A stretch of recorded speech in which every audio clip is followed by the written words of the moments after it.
శివారాధన, శివ పూజలు, శివ స్మరణ చేయడం వల్ల ఏం జరుగుతుందని చెప్తున్నాను. నువ్వు ఎప్పుడైతే శివారాధన, శివాభిషేకం, శివస్మరణ, శివధ్యానం చేయడం స్టార్ట్ చేస్తావో ఆ క్షణం నుంచి నీకు తెలియకుండానే నీలో ఒక శక్తి క్రియేట్ అవుతుంది. నీకు తెలియకుండానే నీలో ఒక పవర్ క్రియేట్ అవుతుంది. ఏదైనా సాధించగలుగుతా నేను అనే ఒక నమ్మకం క్రియేట్ అవుతుంది.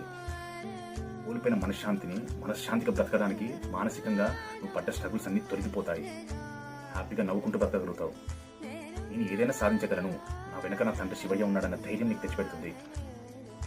ఇంతమందితో మాట్లాడే శక్తినైనా తీసుకొచ్చి పెడుతుంది. అంటే నువ్వు ఏం చేస్తే చెయ్యి, ఏం చేసినా కూడా దక్కని ఫలితం కేవలం శివారాధన, శివస్మరణ చేయడం, శివాభిషేకం చేయడం వల్ల అన్నీ దక్కుతాయి. ఎవరి దగ్గర అయితే నువ్వు తలదించుకున్నావో వాళ్ళ దగ్గర తలెత్తుకునే బ్రతికేలా చేస్తుంది. ప్రతి గొప్ప మహిమనన్ని ఆ శంకరుడు నిన్ను ఒక స్టెప్ మీద నిన్ను బాగుపరచడానికి ట్రై చేస్తూనే ఉంటాడు. నీ జీవితాన్ని ఆయనకు అప్పచెప్పావో నీ జీవితాన్ని ఎలా ఉంచాలో ఆయన చూసుకుంటాడు. ఆయనకు కావాల్సింది ఏంటంటే నువ్వు ధర్మంగా